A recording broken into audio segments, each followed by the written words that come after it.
우주에서 가장 소중한 학생 여러분, 자, 이번 시간 여러분들과 앙페르 법칙과 가우스 법칙에 대해서 한번 이해를 해볼 거예요. 근데 우리는 여기를 어떻게 할 거냐면 두 법칙을 비교해서 이해를 해볼 거예요. 왜 그러냐면 우리가 어떤 하나의 특징을 이해를 한다라고 하는 것도 중요해요. 하지만 정말로 그보다 더 중요한 거는 어떤 두 가지 현상을 비교해서 그 공통점과 차이점을 이해를 하면은 훨씬 더 이해하기가 쉬울 거예요. 바로 그래서 저도 여기 가우스 법칙과 앙페르 법칙을 비교해서 한번 이해를 해보는 게 이번 시간에 여러분들과 같이 해야 될 학습 목표예요.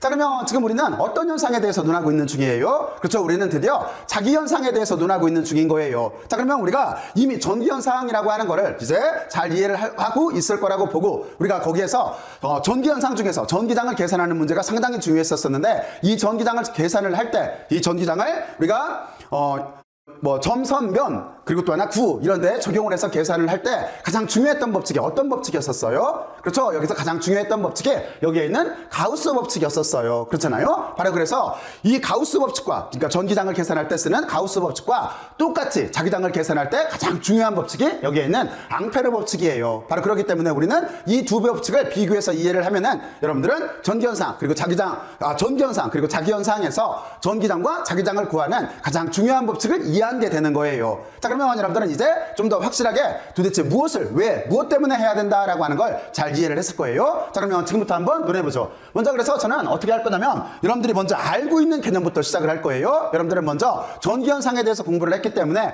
여기에 있는 가우스 법칙이라고 하는 거를 이제 잘 이해를 하고 있을 거예요. 그래서 이쯤에다 쓸까요? 이쯤에다가 여기는 먼저 주제는 전기장이에요. 근데 여기다가 우리가 전기장이라고 이렇게 써놓고 이쪽에다가, 그리고 또 하나 비교할 자기장이라고 하는 부분은 여기에다가 이렇게 한번 쓰죠. 이쪽에다가 한 이만큼 정도에다 쓸까요? 여기에다가 이제 우리는 자기장이라고 하는 걸 이해를 할 거예요. 기호는 자기장이라고 하는 거는 원래는 마그네틱 필드인 거죠. 마그네틱 필드인데 기호는 B자를 써요. 이렇게 B자를 이렇게 써요. 그러니까 여러분들 여기를 기억을 할 때 원래 앙페르 법칙 말고 또 하나 비오사바르 법칙 있잖아요. 그 비오사바르 할 때 거기 B로 이렇게 기억을 해두면은 자기장의 기호가 B로 시작한다라고 하는 거를 잘 이해를 할 수가 있을 거예요. 자, 그리고 이쪽은 전기장 기호를 어떻게 써요? 그렇죠. 전기장이라고 하는 거는 이쪽은 일렉트릭 필드인 거잖아요. 그래서 여기는 거기에 이니셜을 이렇게 따서 이렇게 E자로 이렇게 쓰게 돼 있어요. 근데 우리가 여기서 전기장이라고 하는 걸 논할 때 먼저 전기장을 논하기 전에 어떤 것부터 시작을 해야 돼요? 어떤 물리량을 이해를 하고 어떤 개념을 이해를 하고 우리는 전기장을 이해를 했어요. 그렇죠? 여러분들은 틀림없이 우리가 전기장이라고 하는 걸 이해를 할 때는 우리가 뉴턴주의에 부합을 하기 위해서 먼저 전기력이라고 하는 개념을 이해를 하고 있었어야 됐어요. 그렇죠? 그래서 여기다가 우리가 이제 먼저 전기장이 주인공인데 여기에 또 하나 중요한 개념 전기력이라고 하는 걸 이렇게 이해를 해봐야 돼요. 그렇죠? 그러면 이쪽도 똑같죠? 우리가 자기장이라고 하는 걸 이제 도대체 어떤 형태로 표현이 되나 하는 거를 이해를 하려고 하는 게 목적인데, 우리가 자기장을 이해를 하려면 먼저 자기력을 이해를 해야 돼요. 그래서 제가 여기에다가 이렇게 자기력이라고 이렇게 쓸게요. 그러면 이쪽에다가 자기력이라고 쓰고, 그리고 나서 서로 이제부터 비교를 하기 시작을 하죠. 자, 그러면 우리가 전기력이라고 하는 자체는 어떤 형태로 표현이 됐었어요? 여기는 두 가지 형태로 표현이 됐었죠. 뭐냐면 첫 번째는 어떤 거냐면 우리는 여기에서 먼저 전기력이라고 하는 걸 이해를 할 때 먼저 쿨롱의 힘이라고 하는 걸 이해를 했었어야 됐어요. 그래서 여기다가 쿨롱의 힘이라고 하는 걸 이렇게 쓰게 되면은 여기 쿨롱의 법칙, 그러면 여기는 이렇게 K라고 하는 쿨롱의 상수가 이렇게 들어가고, 이쪽도 만일력 법칙과 똑같이 역비례 법칙이었죠. 그러니까 여기가 역제곱의 법칙이었었죠. 역제곱. 그러니까 여기가 거리의 제곱에 반비례를 할 테고, 그리고 이쪽은 이렇게 Q1, Q2라고 하는 전하의 곱에 비례하는 형태로 이렇게 돼 있을 거예요. 그렇죠? 그래서 우리는 이 식을 갖다가 어떻게 넣었어요? 그렇죠? 여기 전기장이라고 하는 정의가, 첫 번째 정의가 어떻게 되는 거냐면 힘이라고 하는 거를, 그렇죠? 여기가 시험 전화로 이렇게 나눠줘야 되니까 여기에다가 이렇게 대입을 하게 되면은, 그리고 우리는 이 위에 있는 식에서 여기 있는 전기력이라고 하는 거를 쓰게 되면 전기력이라고 하는 자체는 그냥 이 식에서 간단하게 쓸게요. 여기는 전하에다가 이렇게 장을 곱한 값으로 다음과 같이 이렇게 표현된다라고 하는 거를 여러분들은 잘 이해를 하고 있을 거예요. 이게 우리가 표현하는 전기력이에요. 자, 그러면 우리가 자기력이라고 하는 거는 어떻게 표현할 수가 있을까요? 자기력이라고 하는 자체는 여기에서 만약에 아이디어를 얻는다라고 한다면 이렇게 쓸 수가 있겠죠. 저쪽에서 쓰게 되면은 여기에서 자기력이라고 하는 자체는 F를 이렇게 써놓고 나서 여기에다가 이쪽과 구별하기 위해서 여기는 B자를 붙일게요. 자기력이라고 하는 거는 우리가 여기서 유도한 전기력이라고 하는 바로 이 개념에서 생각을 한다라고 한다면 여기가 전하에다가 전기장을 곱했으니까 저쪽에서는 자하에다가 자기장을 곱하면 될 거예요. 그러니까 기초적으로 생각을 했을 때는 여기가 자하예요. 이쪽은 전하예요. 전하. 여기는 우리가 전하라고 하는 개념이에요. 자, 그러면 여기가 자라고 하는 물리 개념을 도입을 해서, 그리고 여기는 구별하기 위해서 자기 문제니까 M자를 붙일게요. 이렇게 자에다가 자기장을 이렇게 곱하면은 가장 직관적으로 자기력이라고 하는 거를 표현할 수 있겠구나라고 우리가 직관적으로 이해는 할 수가 있어요. 그런데 여기 어떤 문제가 있어요? 그렇죠? 여러분들이 잘 알고 있듯이 이쪽 전기의 문제에서는 우리가 여기를 쓸 때 양의 전하 그리고 또 하나 음의 전하가 서로 독립 전하가 존재를 해요. 그렇기 때문에 이 식이 타당한데, 그런데 이쪽 자아 문제에서는 항상 어떻게 돼 있어요? 그렇죠? 자석이라고 하는 자체는 어떻게 되어 있는 거냐면 여기가 이렇게 N극과 S극으로 구별이 되어 있는데 이 가운데를 잘라도 다시 여기가 N극과 S극이 나와요. 그리고 여기를 잘라도 다시 여기가 이만큼이 이렇게 N극과 S극으로 이렇게 분할이 돼요. 무엇 때문에 그래요? 그렇죠? 왜 그러냐면 자기력선이라고 하는 자체가 어떻게 시작이 되는 거냐면, 자기력선은 이 안쪽을 여기 몇 가닥만 그릴게요. 자기력선은 여기를 이렇게 뚫고서 지나가게 돼 있어요. 뚫고서 외부와 내부 공간에 다 이렇게 존재하게 돼 있는 거예요. 바로 이 문제 때문에 우리는 여기에서 독립자가 존재를 할 수가 없기 때문에 다음과 같은 식으로 이렇게 표현할 수가 없어요. 먼저 여러분들은 그 점에 대해서 이해를 하고 있어야 돼요. 이쪽에서는 어떻게 돼요? 이쪽에서는 우리가 다음과 같이 이렇게 시작과 끝이 있기 때문에 력선 자체를 다음과 같이 이렇게 그릴 수가 있는 거죠. 그렇죠? 여기는 시작과 끝이 있어요. 여기는 력선 자체가 자기력선 또는 자기장선이라고 하는 자체가 시작과 끝이 있게 그릴 수가 있는데, 이쪽은 시작과 끝이 없어요. 바로 이것 때문에 우리는 지금 독립자가 어디에 있나 하는 거를 물리학자들이 찾고 있는 중인 거예요. 그래서 우리는 다음과 같이 이렇게 해서 다음 식으로 표현할 수 없다라고 하는 걸 이제 이해를 했어요. 자, 그러면 여기서 이제 그러면 우리의 원래 지금 알고자 하는 게 자기력이기 때문에, 그러면 자기력은 다른 방법으로 표현된다 하는 걸 여러분들은 이제 이해를 해야 돼요. 그래서 제가 여기다 잠깐 쓸게요. 학생들이 여기서부터 조금 복잡하게 느껴요. 복잡하게 느끼는데 여러분들은 그러지 말고 제가 지금 저와 같이 한번 여기를 좀 더 이렇게 심도 있게 생각을 해서 잘 이해를 해두길 바래요. 한 번만 이해를 해두면은 나중에는 여기가 상당히 편해져요. 그리고 또 하나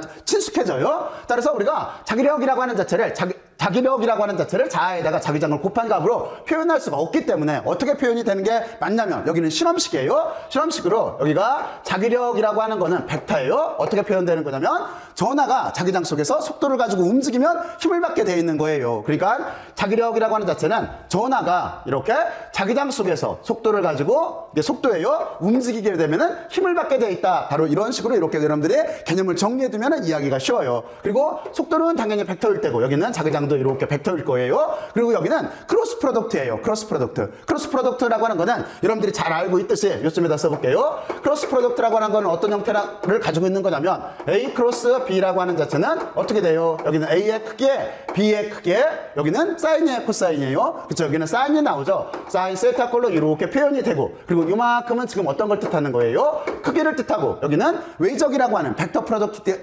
프로덕트이기 때문에 여기는 어떻게 돼요? 방향 성분을 이렇게 써주면 되는 거죠. 여기다가 크기하고 방향으로 이렇게 표시를 해주는 게 여기에는 크로스 프로덕트라고 하는 요 정의예요. 그렇잖아요? 여러분들이 이 개념을 이렇게 잘 이해를 먼저 하고 있었을 거예요. 아니면 지금 이렇게 생각을 해도 돼요. 자, 그러면 여기서 제가 이 부분에 크로스 프로덕트를 이렇게 쓰면서 뭐라고 설명을 했냐면, 다시 한번 해볼까요? 전하가 속도를 가지고 자기장 속에서 움직이면, 여기는 움직이면이에요. 그러니까 여기는 무엇을 뜻하냐면은 여기 이 부분이 바로 방향을 이렇게 뜻하게 돼 있어요. 전하가 움직이는 방향을 뜻하게 돼 있어요. 그러면 저 방향을 결정을 해줘야 돼요. 저 방향은 여러분들이 플레밍의 왼손 법칙을 이용을 해서 손가락으로 이렇게 하면 된다는 되는 거잖아요. 그래서 손가락으로 이렇게 하면 되는데 어떻게 하면 되는 거냐면, 엄지가 가리키는 쪽은, 이쪽은 F 라고 하는 쪽인데 이쪽은 힘이에요. 그리고 여기는 B, 자기장이에요. 그리고 여기는 I, 전류의 방향이에요. 또는 속도의 방향이에요. 그러니까 여러분들은 FBI로 기억을 해두면 쉬워요. FBI 서로 직각관계인 거죠. 또 하나 FBI로 생각을 해두면 쉬워요.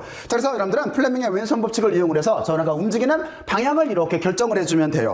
자, 그러면 여러분들은 이렇게 자기력이라고 하는 걸 결정을 했어요. 그런데 우리가 지금 관건은 뭐냐면, 여러분들은 지금 여기에서 자기장이라고 하는 걸 알고 싶은 게 관건이에요. 그럼 이쪽에서도 어떻게 써요? 우리가 첫 번째, 여기 첫 번째 전기장이라고 하는 정의는 다음과 같이 이렇게 쓸 수 있다라고 했었죠. 그러니까 여러분들은 여기에서 이쪽 드디어 요거를 아래쪽으로 쓸게요. 여기에서 우리는 자기장이라고 하는 정의를 이렇게 구할 수가 있어요. 그래서 자기장이라고 하는 정의 여기를 이렇게 내려서 쓰게 되면은 이쪽은 도대체 어떻게 표현되나 하는 거는 바로 이 식에서 쓸 수가 있어요. 어떻게 쓸 수가 있겠어요?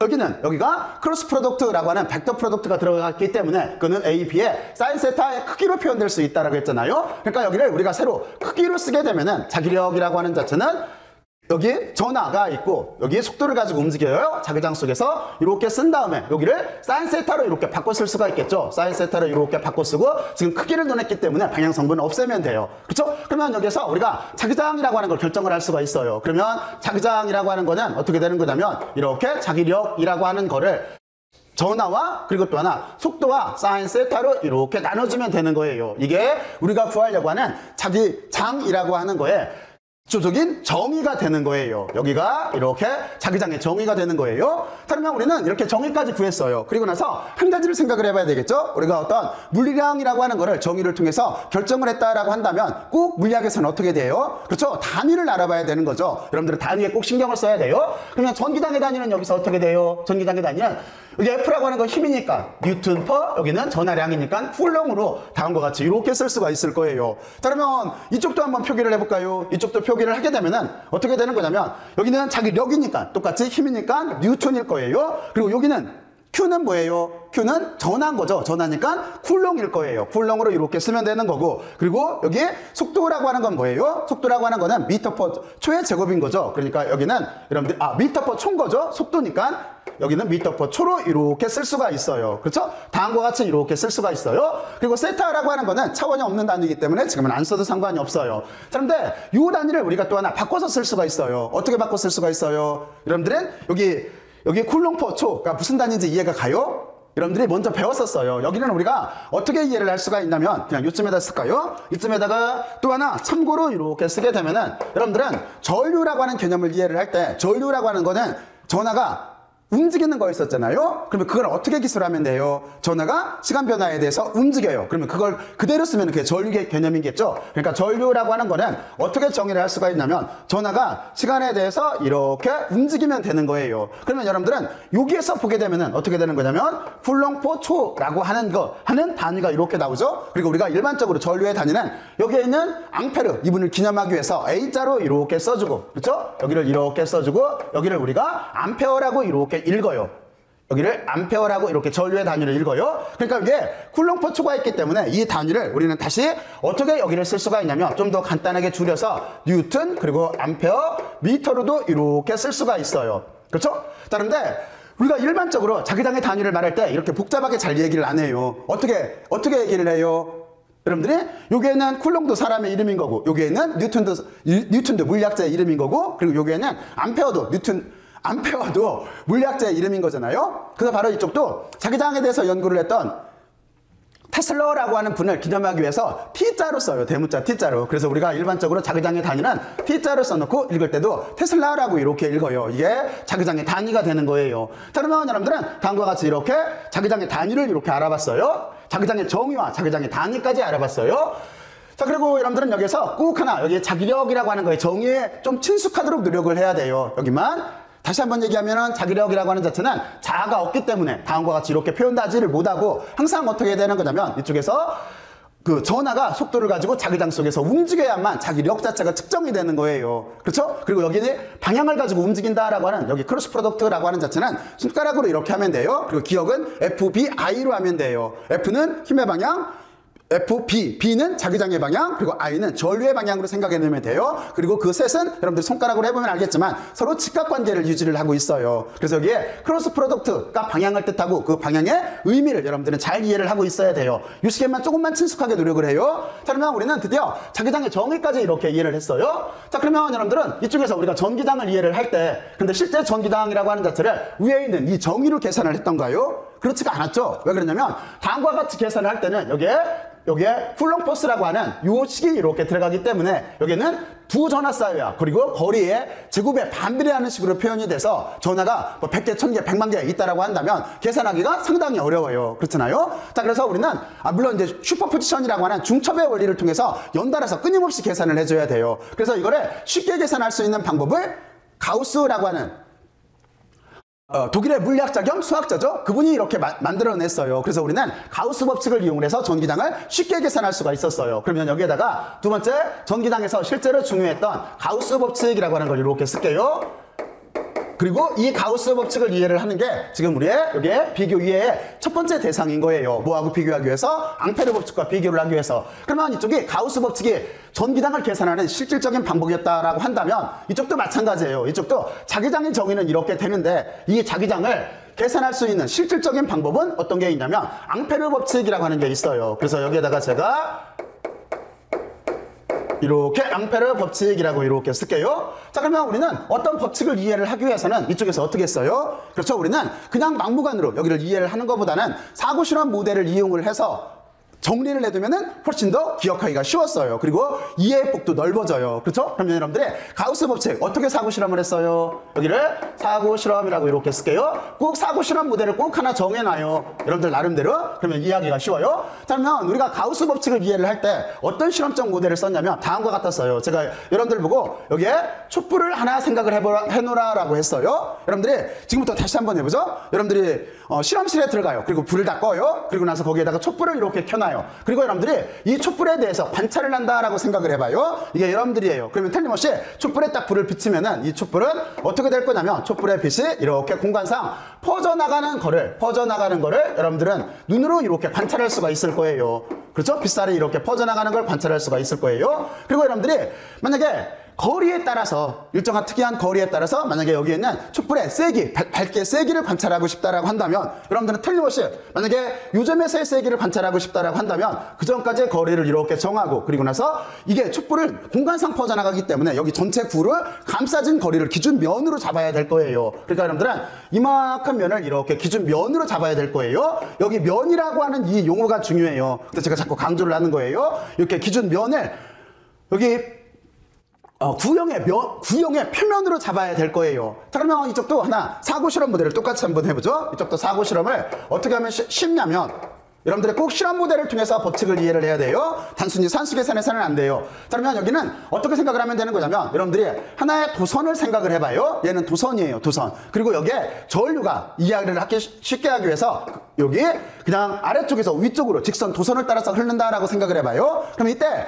여러분들이 관찰자가 이쪽에서 똑같이 특정한 거리에서 자기장의 세기를 관찰한다라고 생각을 해봐요. 그러면 만약에 요점에서의 자기장의 세기를 관찰한다라고 생각을 해봐요. 그리고 여기서부터 여기까지 거리는 똑같이 R로 이렇게 놓을게요. 그러면 어떤 식으로 생각을 하면 돼요? 그렇죠? 여기는 어떻게 하면 되는 거냐면 여러분들이 전류가 흐르는 방향을 자기장을 결정을 하기 위해서 전류가 흐르는 방향을 엄지손가락으로 가리켜요. 그리고 여기를 손가락으로 이렇게 감싸면 돼요. 이거를 일반적으로 우른나사 법칙이라고 해요. 이렇게 가리키게 되면은 그러면 틀림없이 어떻게 되는 거냐면 여러분들 이 모양을 이렇게 끌고 오면은 자기장은 이쪽에서 칠판면을 뚫고 나와서 뚫고 들어가는 모양이 될 거예요. 이거를 좀 더 그림으로 그리게 되면은 여기는 자기장을 이렇게 뚫고 들어갈 거예요. 그리고 같은 거리 이만큼 해서 여기는 자기장이 뚫고 나와서 이렇게 해서 뚫고 들어가는 모양이 될 거예요. 머릿속으로 이해할 수가 있죠? 그렇죠? 그래서 지금과 같이 이렇게 되어 있는 모양인데 그러니까 도선을 중심으로 이렇게 돌아가는 순환 형태가 되는 거예요. 루프 형태가 되는 거예요. 루프 형태로 이렇게 돌게 되어 있는 거예요. 우리는 그 모양을 머릿속으로 상상할 수가 있어요. 그리고 그림을 그냥 여기가 평면이지만 2차원으로 나타나는 것을 표현하기 위해서 여기다가 약간 이렇게 라인을 그려줄게요. 라인을 그리게 되면은 우리는 다음과 같은 모양으로 이렇게 자기장이 형성이 된다라고 하는 거를 머릿속으로 이렇게 상상할 수가 있어요. 그렇죠? 그러면 다음과 같이 이렇게 사고실험 모델을 만들었어요. 자, 그리고 우리가 이제 이거를 가지고 무엇을 써야 돼요? 그렇죠? 여러분들은 여기에서 이제 한 가지 중요한 정의를 먼저 해야 돼요. 어떤 정의를 먼저 하고 시작을 해야 되는 거냐면 우리 관찰자가 관찰을 하는 거는 여기 면을 뚫고 나오는 빛이에요. 그렇죠? 그런데 만약에 이쪽을 이렇게 드디어 여기를 이렇게 놓고 나서 여기를 전화 플러스 전화를 여기 보일지 모르겠네. 전화로 이렇게 바꿨어요. 그리고 Q라고 이렇게 쓸게요. 전화로 바꾸게 되면은 빨간 색깔이 이제 빛이 아니고 뭐예요? 여기가 전기장이 되는 거죠. 전기장이 지금 면을 뚫고 나오고 있어요. 면은 우리가 기호를 A로 이렇게 쓸게요. 그러면 전기장 자체가 면을 뚫고 나오고 있어요. 먼저 이 개념을 이해를 해야 돼요. 그렇죠? 그렇죠? 자, 그러면 우리는 이 개념을 뭐라고 하는 거냐면 이거를 우리가 선속이라고 해요. 선속 또는 여기를 플럭스라고 하는 거예요.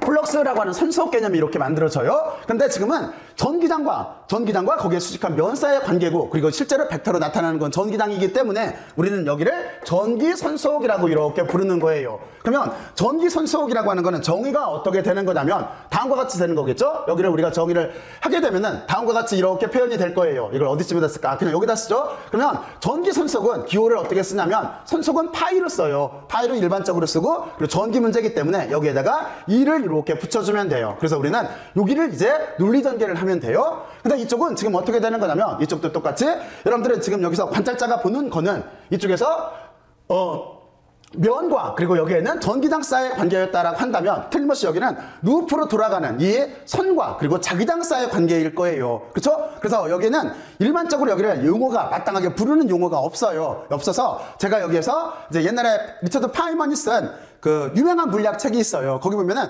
파이먼은 이거를 순환이라고 하는 용어를 썼어요. 이쪽에서는 우리가 관찰자가 밖에서 관찰하는 거를 여기가 전기 손석이라고 하는 용어를 썼다라고 한다면, 여기는 제가 일단은 이쪽을 뚫고 나와서 이렇게 돌아가기 때문에 여기는 순환이라고 하는 용어를 쓸게요. 그래서 여기를 우리가 순환이라고 이렇게 써놓고 나서 순환, 서큘레이션이라고 해요. 여기가 서큘레이션이라고 해요. 그리고 지금은 자기장이 순환하고 있어요. 그래서 여기가 자기장의 순환이라고 이렇게 쓸게요. 순환, 서큘레이션이라고 해요. 그리고 기호는 파이만의 책에서 보면은 뭐라고 쓰고 있냐면 이렇게 감마라고 하는 기호를 쓰고 있어요. 그리고 자기장이기 때문에 저는 B자를 이렇게 붙일게요. 그러면 여러분들은 여기에서 이제 자기장의 순환이라고 하는 여기를 정의를 하면 되는 거예요. 그러면 다시 이쪽으로 와서 여기는 어떻게 되겠어요? 이쪽은 실제는 여기 전기선속이라고 하는 거의 정의, 전기선속이라고 하는 거의 정의는 어떻게 되는 거냐면 전기장에다 면을 곱해주면 됐었죠. 그러니까 이쪽은 전기장에다가 면을 이렇게 곱해주면 되는 거예요. 그러면 여기는 어떻게 되겠어요? 여기는 여러분들이 어떻게 생각을 하면 되는 거냐면 여기는 자기장에다가 지금 길이를 만약에 여기가 길이에요.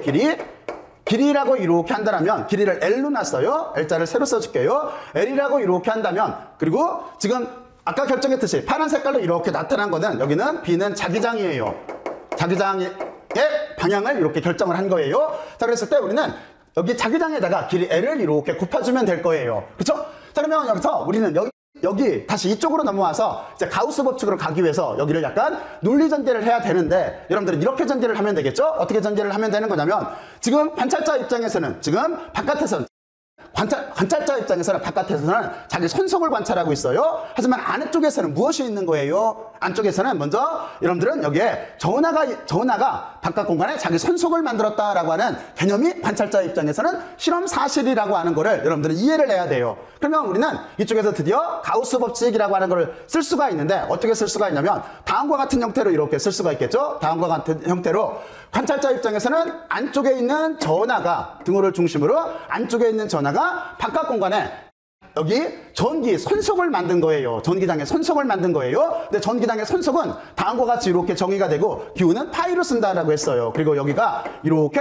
파이로 써주면 되는 거예요. 그렇죠? 그리고 여기에는 비례값이 들어가요. 비례값 자체가 유전율이라고 하는 비례값이 이렇게 들어가게 돼 있어요. 이게 우리가 눈알 가우스 법칙의 가장 기본적인 모델이 되는 거예요. 자, 그러면 여러분들은 이렇게 해놓고 나서 이제 우리는 암페어 법칙이라고 하는 걸 쓸 거예요. 암페어 법칙이라고 하는 걸 조금만 내려서 이만큼에다 쓸게요. 암페어 법칙이라고 하는 거는 어떻게 쓰면 되는 거냐면 등호를 이렇게 쓰고, 등호가 있다라고 한다면 이쪽 오른쪽 면에 원인을 쓰는 거예요. 그리고 이쪽에 결과를 쓰면 되는 거예요. 그러면 지금 같은 경우는 어떻게 되겠어요? 지금과 같은 거는 도선에 흐르는 전류가 바깥 공간에 자기장을 만든 거죠. 근데 이 자기장은 여기를 이렇게 도선 주위를 순환하고 있어요. 그렇죠? 그러니까 이쪽은 어떻게 쓰면 되는 거냐면 자기장이라고 하는 자체가 이쪽은 원인을 먼저 써야죠. 원인을 먼저 써야 되기 때문에 여기는 안쪽에 흐르는 전류가, 근데 안쪽에 흐르는 전류를 표현하기 위해서 이쪽은 여러분들이 여기다 인사이드, 안쪽이다라고 해서 인을 이렇게 보통 써요. 근데 이쪽은 인크로즈돼 있다라고 해서 ENC를 보통 써요. 그러니까 안쪽에 흐르는 전류가 바깥 공간에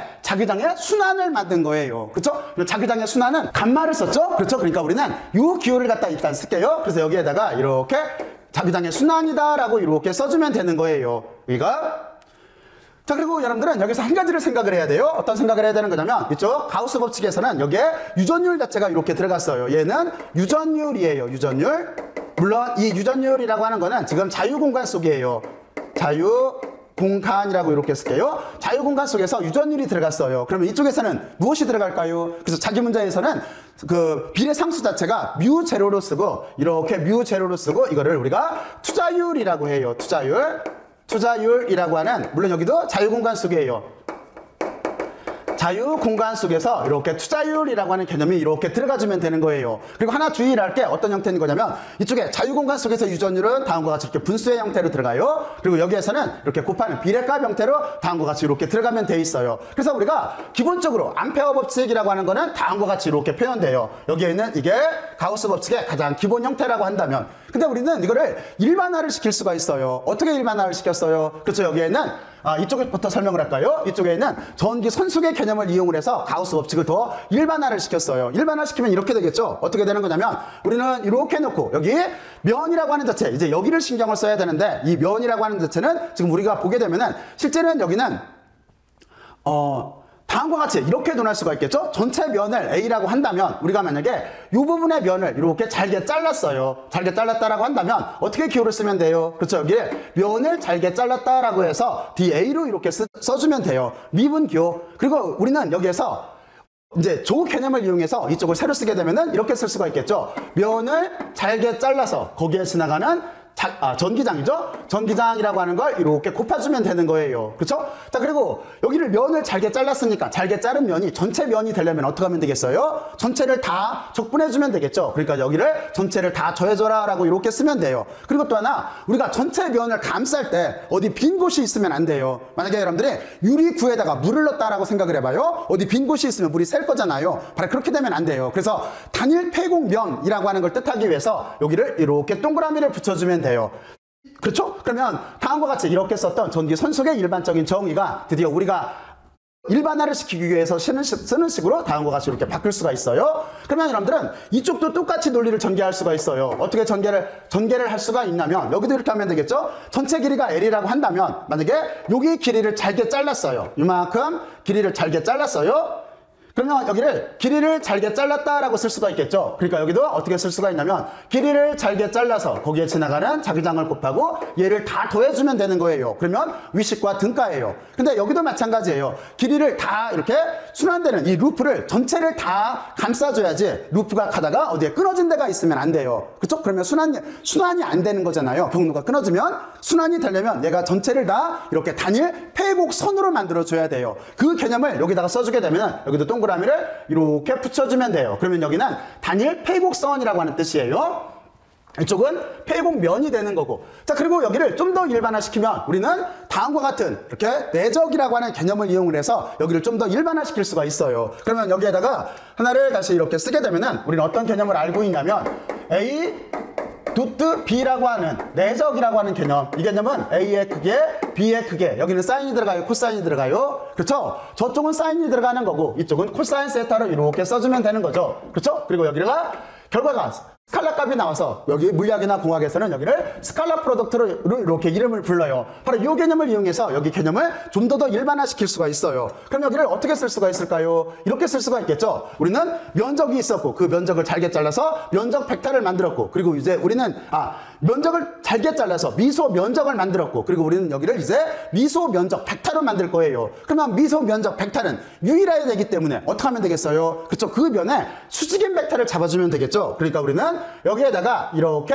수직인 벡터를 잡아주고, 이 개념은 이거예요. 여기는 면을 잘게 잘라서 벡터로 만든 거예요. 그게 여기에 있는 이 벡터예요. 이거를 우리가 미소 면적 벡터라고 불러요. 미소 면적 벡터라고 이렇게 불러요. 벡터라는 개념으로 여기를 바꿔주면 돼요. 그러면 여기는 이렇게 되겠죠. 어떻게 될 거냐면은 면을 잘게 잘라서 미소 면적 벡터를 만들고 유일한 벡터를 만들고, 그리고 그 면에 이렇게 지나가는 전기장이라고 하는 거를 여기에 있는 스칼라 프로덕트로 이렇게 곱해주면 돼요. 그리고 똑같이 이쪽을 단일 폐곡면으로 이렇게 감싸주게 되면 돼요. 이게 플럭스에 대한 일반적인 정의가 되는 거예요.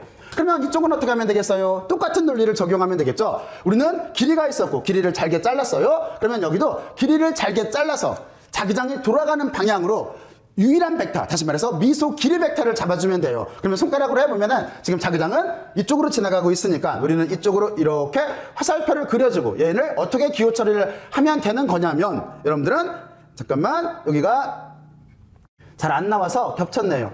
이렇게 벡터를 잡아준 거예요. 여기가 벡터예요. 길이를 잘게 잘라서 벡터를 잡아준 거예요. 그러면 여기는 길이를 잘게 잘라서 벡터를 잡아줬다라고 쓰고 얘는 어떻게 이름을 붙여주면 되는 거냐면 미소 길이 벡터가 되는 거예요. 길이 벡터가 이렇게 되는 거예요. 그리고 지금 자기장의 방향은 어느 방향이에요? 만약에 요 점에서 여기 약간 오버랩돼서 위에다 그릴게요. 이때 자기장의 방향도 여러분들이 손가락으로 해보면은 지금 이렇게 같은 방향이 돼요. 자기장은 원래 벡터였으니까. 자, 그러면 이쪽도 어떻게 쓸 수가 있냐면 우리는 다음과 같이 이렇게 쓸 수가 있어요. 여기를 쓰게 되면은 이렇게 쓸 수가 있겠네요. 길이를 잘게 잘라서 벡터를 이렇게 만들고, 그리고 여기가 자기장을 이렇게 도트 프로덕트로 똑같이 저쪽에 있는 것처럼 스칼라 프로덕트를 해주고, 그리고 여기는 단일 폐곡선으로 이렇게 다 더해주면 되는 거예요. 이게 자기장의 순환이라고 하는 거에 정의가 돼요. 자, 그러면 우리는 자기장의 순환에 대한 정의와 여기는 전기 선속에 대한 일반적인 정의를 알았어요. 그러면 이걸 이용을 해서 우리는 가우스의 법칙과 저기에는 암페어 법칙을 더 일반적인 형태로 쓸 수가 있어요. 어떻게 쓸 수가 있냐면 이 식에서 쓰게 되면 이렇게 되겠죠. 여기 등호가 이렇게 있을 테고, 그렇죠? 그리고 이쪽은 안쪽에 있는 전하가 바깥 공간에 전기장의 선속을 만든 건데, 전기장의 선속의 일반적인 정의는 이거니까 얘를 그대로 쓰면 되는 거예요. 그러니까 여기를 길이를 잘게 잘라서 미소 면적 벡터를 만들고, 그리고 여기에다가 전곱이 들어가고 전기장을 이렇게 곱해서 얘를 단순 폐곡면으로 다 적분을 해주면 돼요. 그리고 이쪽에는 이렇게 자유공간 속에서 유전율이라고 하는 값을 써주면 되는 거예요. 이게 가우스 법칙의 일반적인 형태가 되는 거예요. 자, 그러면 여러분들은 이쪽에 와서 똑같이 우리는 이제 암페어 법칙의 일반적인 성질을 쓸 거예요. 그러면 어떻게 하면 되겠어요? 여러분들은 여기에서 자기장의 순환이라고 하는 바로 이 부분을 이렇게 일반화시키면 되겠죠. 그러니까 이쪽은 어떻게 되는 거냐면 개념 자체가 이렇게 되는 거예요. 이쪽은 안쪽에 흐르는 전류가 바깥 공간에 자기장의 순환을 만든 거예요. 근데 자기장의 순환은 다음과 같이 표현돼요. 그러니까 길이를 잘게 잘라서 미소 길이 벡터를 만들고, 그리고 그때 자기장이라고 하는 거를 스칼라 프로덕트를 취해서 모두 다 단일 폐곡선으로 다 감싸주면 되는 거예요. 그리고 여기에는 자유공간 속에서 투자율이라고 하는 뮤제로가 이렇게 들어가게 돼 있어요. 이게 우리가 지금 보면은 일반적인 암페어 법칙의 정의가 되는 거예요. 자, 그러면 여러분들은 여기까지 이제 잘 알아봤죠? 자, 그러면 여러분들은 여기까지 우리가 이제 가우스 법칙과 저쪽에 있는 암페어 법칙이라고 하는 거에 대해서 비교를 해봤어요. 그러면 여기에서 간단하게 우리는 지금 실제 문제인 이 두 가지를 한번 풀어보면 되겠죠. 그렇죠? 가우스 법칙과 암페어 법칙을 이용해서 풀어보면 돼요. 그럼 이쪽을 풀 때는 우리가 어떤 식을 쓰면 되겠어요? 여기는 우리가 이 식을 쓰게 되면은 여기를 다시 어떻게 바꿔 쓸 수가 있냐면, 지금 여러분들은 여기서 제일 중요한 거는 이 면을 결정을 하는 거죠. 지금 무엇을 하려고 하는 거냐면, 모기가 날아다니네요. 지금 여기서 우리는 무엇을 하려고 하는 거냐면, 다음과 같이 이렇게 됐을 때 전하가 안쪽에 있는 전하가 바깥 공간에 자기장의 전기장의 선속을 만든 이 경우에 전기장을 여기에는 가우스 법칙을 이용해서 실제로 계산을 해보려고 하는 거예요. 그러면 여기에서 만약에 여기가 문제를 이렇게 한번 다뤄보게 되면은 이렇게 되겠죠. 여기는 우리가 가우스 법칙을 이용을 해서 문제를 이렇게 풀면 되는 건데, 근데 여러분들은 지금부터 이제 봐요. 여기를 어떻게 의미를 부여를 해야 되는 거냐면, 문제를 풀면서 여러분들과 같이 의미를 한번 생각을 해볼 거예요. 이 식의 의미를. 그러면 이해하기가 쉬워요. 자, 그러면 먼저 이쪽에 면이라고 했는데 이 면을 누가 이름을 붙인 거예요? 이 법칙을. 그렇죠. 가우스니까 여기 면을 우리가 여기 이렇게 잡은 관찰자가 잡은 이 기준 면을 여기를 우리가 가우스 면이라고 해요. 우리말로는 가우스 면이라고 이렇게 해요. 그리고 여기를 우리가 가우시안 서페이스라고 하는 거예요. 서페이스라고 이렇게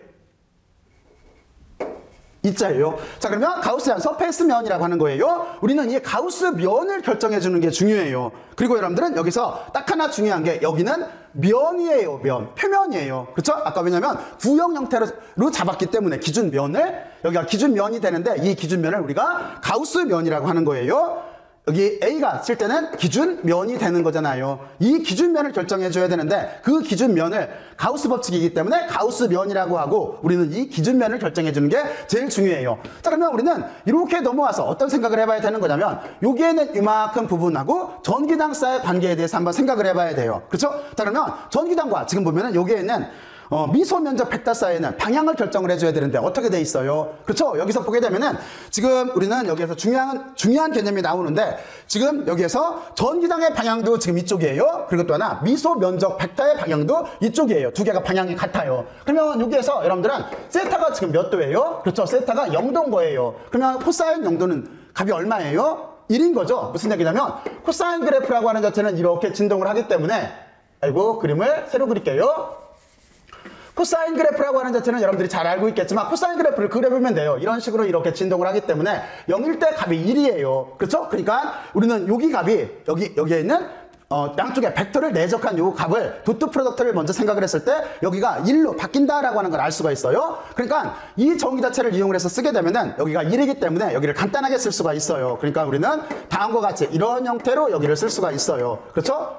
이렇게 간단하게 쓸 수가 있어요. 자, 그러면 여기 도트 프로덕트 여기는 이렇게 놓고 여기를 이해를 해야 되는데 여기가 지금 보면은 여기를 만약에 단위 벡터로 생각을 한다라고 한다면 A의 크기도 1이고 B의 크기도 1이고 코사인 세타가 0되면 1이기 때문에 전체가 1로 나오잖아요. 이 값 자체가 전체가 이렇게 1로 나와요. 그러니까 우리는 여기에 있는 내적 자체를 벡터를 생각하지를 말고 이거를 스칼라 처리를 해도 된다는 얘기예요. 그렇죠? 다음과 같이 이렇게 쓸 수가 있어요. 자, 그러면 우리가 이쪽에서 똑같이 문제를 다뤄야 되는데 공간이 좁네요.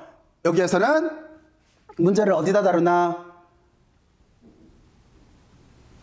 그냥 요쯤에다 다룰까요? 여기에다가 이렇게 문제를 다루게 될 때 여기도 똑같아요. 여러분들이 여기에는 도트 프로덕트라고 하는 거는 지금 보게 되면은 자기장의 방향하고 그리고 또 하나 여기 미소 길이 벡터 사이의 방향 자체가 같아요. 그러면 똑같이 처리를 해서 여기도 우리가 어떻게 문제를 이해를 하면 문제를 이용을 해서 여기를 이해를 할 수가 있냐라고 한다면 이해를 반드시 해야 돼요. 그러니까 우리는 여기를 다음과 같이 이렇게 간단하게 줄여서 써줘도 상관이 없다라는 뜻이에요. 그리고 여기는 투자율이 있을 테고 여기는 안쪽에 흐르는 전류가 이렇게 있는 형태로 바꿔 써줘도 상관이 없어요. 그렇죠? 자, 그러면 이쪽에서 이제 제일 중요한 걸 결정을 해야 되겠죠. 어떤 걸 결정을 해야 되는 거냐면 도대체 너가 뭐니? 라고 하는 걸 결정을 해야 되는데 이게 뜻하는 게 뭐예요? 얘가 뜻하는 게 가우스 면이 되는 거죠. 그렇죠? 가우스 면이 되는 거예요. 그러니까 우리는 구의 표면이라고 하는 값이 여기가 4파이 R의 제곱이라고 하는 걸 이렇게 알고 있어요. 그래서 가우스 면이 중요해요. 그리고 우리는 이렇게 봤을 때 안쪽에 있는 전하를 이제 결정해 줘야 되는데 안쪽에 있는 전하는 여기서 Q라고 놨어요. 그러니까 여러분들은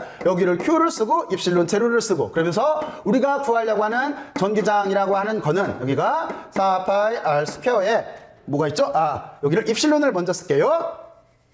입실론을 이렇게 먼저 쓰고 여기 R제곱을 빼놓고 항상 이쪽을 할 때는 여기 거리텀을 뒤로 빼놓는 게 좋아요. 왜 그러냐면 이 뒤에 전위를 계산을 해야 되기 때문에. 그리고 여기는 Q로 이렇게 Q를 나눠준 값으로 다음과 같이 이렇게 표현이 될 거예요. 여러분들은 여기서 제일 중요한 게 바로 이 부분, 여기가 가우스 면을 뜻하고 그거는 구의 표면이기 때문에 값이 다음과 같이 된다라고 하는 걸 이렇게 이해를 하고 있으면 돼요. 그리고 안쪽에 있는 전하는 여러분들이 여기에서 보고 이렇게 결정을 해주면 되는 거예요.